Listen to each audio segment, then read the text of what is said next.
সাধারণ সাহাবী নয়, যিনি পয়গম্বরের খাদেম ছিলেন। হযরতে আবু যর গিফারি, হযরতে আবু যর গিফারি খাদেমে খায়রুল বশর, खिदमतू में जिंदगी भर ना बनाया अपना घर। নবীর খেদমত করতে করতে নিজের জন্য একটা ঘর বানানোর টাইম পায় না এমন একজন সাহাবী দুইটা হাত তুলে ডেকে বলতেছে, ও খলিফাতুল মুসলিমিন, এই যুবকের একজন ভাই যদি মদিনায় থাকতো তাহলে ভাই ভাইয়ের জিম্মাদার হয়ে যেত।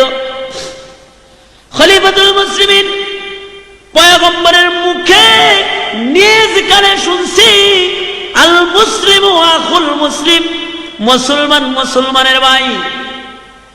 রক্তের বন্ধনের দরকার নাই, কোরআন শরীফের বন্ধন আছে আমাদের মধ্যে।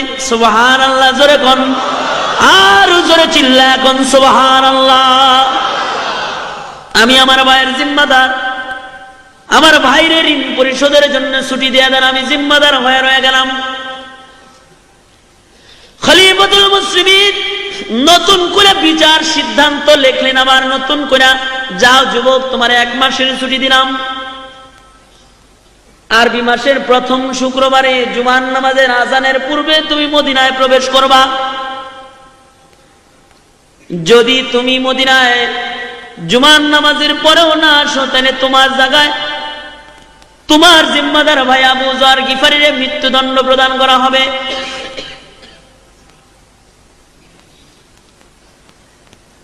নওজোয়ান যুবক ঋণ পরিশোধের জন্য যাত্রা আরম্ভ করলো নিজের বাড়ির দিকে।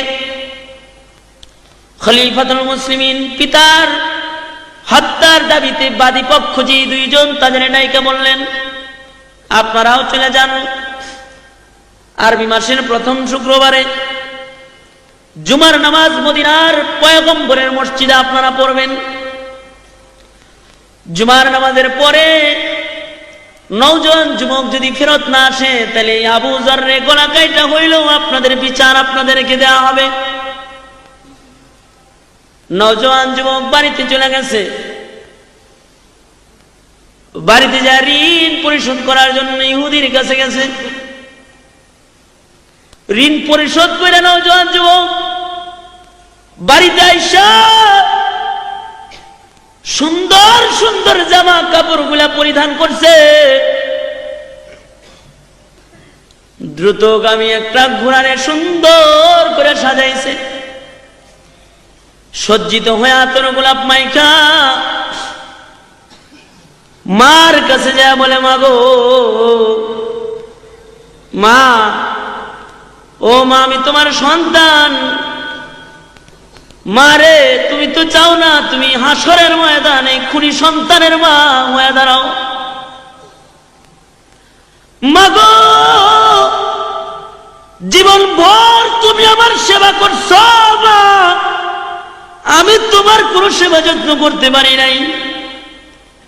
মা, বাড়ির থেকে যখনই বের হইছি তখনই আমি তোমার কাছ থেকে বিদায় নিয়ে বের হইছি, আবার আইছি।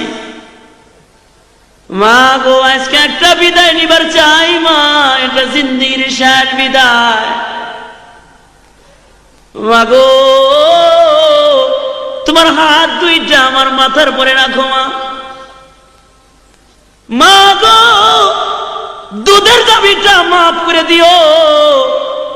আমি মদিনায় চললাম পাক পবিত্র হইবার জন্যে। মা, আমার মাথায় হাত দিয়ে আমারে জিন্দেগির শেষ দোয়াটা তুমি এখন দিয়ে দাও। মা, তোমার সন্তানের জীবনের শেষ লুকমা খাবারটা তুমি খাওয়ায় দাও।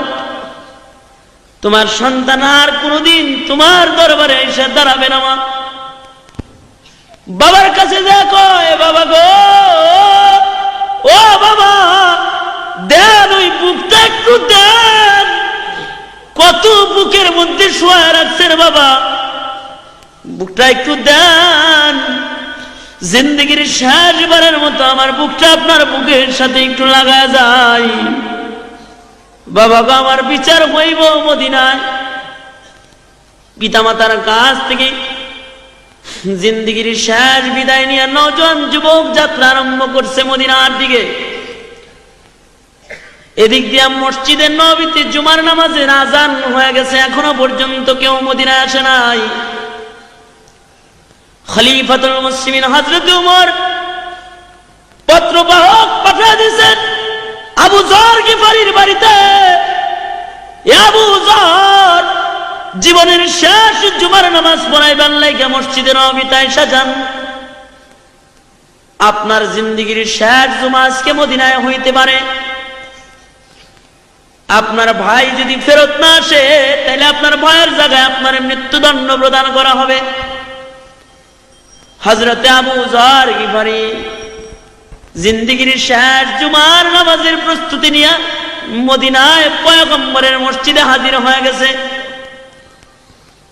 খলিফাতুল মুসলিমিন জুমার নামাজের ইমামতি করেছেন, সালাম ফিরাইছেন, আসসালামু আলাইকুম ওয়া রাহমাতুল্লাহ, আসসালামু আলাইকুম ওয়া রাহমাতুল্লাহ। নামাজ শেষ হয়ে গেছে। পর্যায়ক্রমে খলিফাতুল মুসলিমিন বিচারকেরা শুনে করছেন। নওজোয়ান দুই যুবক, দুই ভাই আয়েশা বাবার হত্যার মামলা বিচার দাবি করছে। খলিফাতুল মুসলিমিন আদেশ প্রয়োগ করলেন, জল্লাদ রে।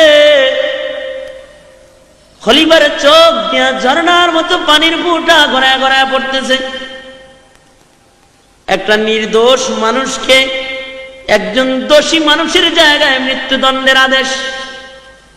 বলা হইল, জল্লাদ আবু যর গিফারিকে মৃত্যুদণ্ড প্রদান করা হোক।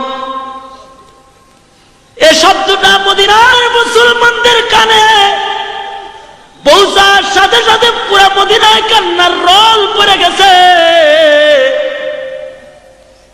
কারণ এতেও স্বাভাবিক একজন কোন সাহাবী নয়, বড় দামি সাহাবী। আবু যর গিফারি এমন একজন সাহাবী, হযরতে জিবরাইল আলাইহিস সালাতু ওয়াস সালাম আপনার আমার নবীর কাছে আসছে।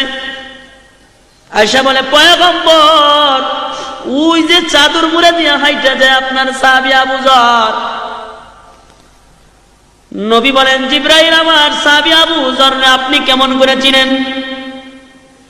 জিবরাইল বলে, পয়গম্বর গো, আপনার সাহাবী আবু যর শুধুই মাত্র আমি জিবরাইল চিনি তা নয়, আকাশে আল্লাহর যত ফেরেশতারা আছে, আসমানের সকল ফেরেশতারা আপনার সাহাবী আবু যর চিনে।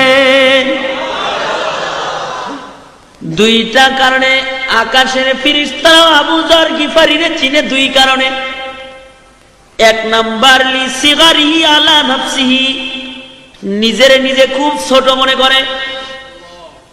করে আল্লাহ যদি জাহান্নামে দিবার লেগে কোনো মানুষ বানায় থাকে তাইলে মনে হয় আমারে বানাইছে। আর একটা কারণ হলো লিকাসরাতি তিলাওয়াতি সূরাতুল ইখলাস।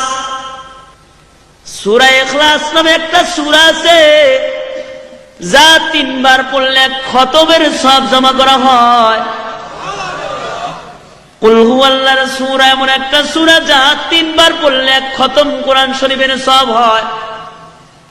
আবু যর এই সূরাটা এত বেশি তেলাওয়াত করে যে তার আমলনামায় এত খতমের সওয়াব আছে যা অন্য কোন মানুষের আমলনামায় নাই। সুবহানাল্লাহ। জোরে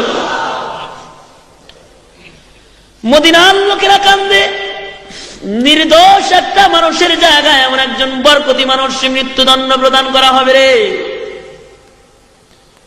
মদিনার সবাই কাঁদতেছে, কিন্তু একজন হাসে। হযরত আবু যর গিফারি হাসতেছেন।